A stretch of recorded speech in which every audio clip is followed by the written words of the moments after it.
हमारे रक्षा सूत्र चैनल पर सभी भक्तों का स्वागत है। आज की कथा महान संत बाबा नीम करोली महाराज जी की है। कृपया सभी भक्त ध्यान से सुने। पत्नी के साथ पूर्व के एक लीला के संदर्भ में कि तेरे तीन तो थे ही तुझे तंग करने को, एक मैं भी हो गया के साथ बाबा जी की महासमाधि लीला के बाद की एक घटना याद हो आई। वर्ष 1960 की बात है। दिसंबर आधा बीत चुका था। मैं सुबह 9:30 बजे के करीब गमलों के पौधों की देखभाल में लगा था। इतने में फाटक के बाहर श्वेत कसाय वस्त्र पहने 30-35 वर्ष का एक व्यक्ति आकर खड़ा हो गया, जिसके कंधे से एक झोला लटका था और हाथ में एक पुस्तक सी थी, जिसे मैंने चंदे की रसीद बुक समझा। उसने मुझे इशारे से बुलाया। स्वाभाविक था कि मेरा सोचना कि चंदा मांगने आया है, सो 1-2 रुपए देकर उसे टालना चाहा तो वह बोला, मुझे तेरे पैसे नहीं चाहिए, पानी पिला दो। इतनी ठंड में पानी। तभी वह बोला कि वह शिरडी आश्रम से आया है। शिरडी आश्रम का नाम सुन मैंने फाटक खोला और बाहर की कंपाउंड में एक आराम कुर्सी लाकर उसे बिठा दिया और अंदर चला गया पानी लाने। रसोई घर में जाकर पत्नी से ये बात कही तो उन्होंने कहा, शिरडी आश्रम से आया है, केवल पानी क्यों दे रही हो? द्वादशी है, आज कुछ प्रसाद भी ले आओ। मैंने कहा तो तुम ही जाओ। यह सब लेकर तब उन्होंने एक स्टील की तस्करी में कुछ फल और मिठाई रखकर और साथ में पानी का गिलास ले जाकर उसे दिया। प्रसाद पाते पाते वह पत्नी से बातें करने लगा कि वह शिरडी से आया है, आप लोग भी वहाँ अवश्य आएं, आपके सब मनोरथ पूर्ण हो जाएंगे, आप धर्मात्मा लोग हैं, आदि आदि। तब पत्नी ने कहा, बाबा हम तो पूर्व में ही दीक्षित हो चुके हैं और अब हमें अपने गुरु जी के सिवा और किसी से भी कोई अपेक्षा नहीं है। हमारे गुरुदेव जी तो कई आश्रम हैं, हम लोग वहीं जाते हैं, हमारे गुरु जी बाबा नीम करोली महाराज जी हैं, आदि आदि। तब वह व्यक्ति पुनः बोला, यह तो बड़ी अच्छी बात है, गुरु भक्ति से ही सब प्राप्त हो जाता है।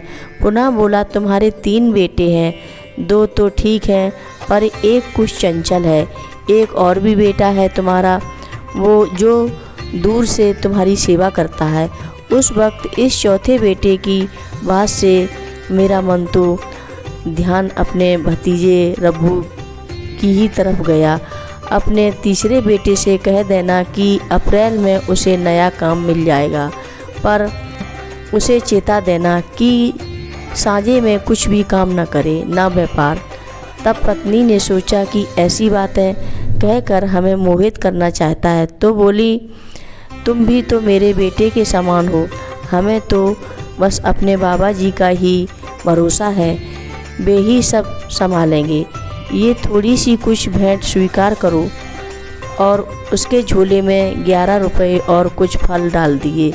जाते जाते वह व्यक्ति हमें पुनः शिरडी आने का निमंत्रण दे गया और अपना नाम जगन्नाथ कुलकर्णी बता गया कि मेरा नाम लेने से वहाँ तुम्हारी सब व्यवस्थाएं हो जाएंगी। रसोई घर में लौटकर उस व्यक्ति की कही बातें के विवेचन में एकाएक दोनों के दिमाग में उसके शब्द की एक और भी है, जो दूर से तुम्हारी सेवा करता है, कौंध गए। ये महाराज जी तो नहीं थे, तेरे 3 तो थे, एक मैं भी हो गया, कहा था उन्होंने। मैं दौड़कर पुनः फाटक के बाहर गया। पत्नी भी पीछे पीछे आई, कहीं भी न दिखा। वह व्यक्ति न आसपास के घरों में था और न मेरे घर से मुख्य सड़क के संपर्क मार्ग में, जिसे पार करने में 4-5 मिनट लग जाते हैं, और न उसकी वह उस बस दिखी जिसके बारे में उसने कहा था कि हमारी बस बाहर सड़क में खड़ी है, परंतु देर हो चुकी थी, हम अवसर चूक गए थे। यही सोचकर संतोष कर लिया कि आए तो किसी रूप में ही सही। यद्यपि अपने ऐसे अवभाग्य पर फिर भी शंका बनी रही। मन संकित वंचित भक्ति घने, परंतु तीसरे लड़के ने फरवरी माह में अपनी पूर्व की हैक्स कंपनी हमारे अज्ञान में छोड़ दी थी। उसे अप्रैल में सर्दन पेट्रोकेमिकल्स में एग्जीक्यूटिव पोस्ट मिल गई। इसके पूर्व का अपना साझा व्यापार करने का इरादा भी स्वतः छोड़ दिया उसने। आज की हमारी कथा महान संत बाबा नीम करोरी महाराज जी की भक्तों को अच्छी लगे तो हमारे चैनल को अवश्य सब्सक्राइब करें, शेयर करें और लाइक करें। महान संत की कथा जो भी भक्त सुनता है उसके सारे संकट कट जाते हैं और सब मनोरथ पूर्ण होते हैं, इसमें तनिक भी संदेह नहीं है। बाबा नीम करोरी महाराज जी की जय।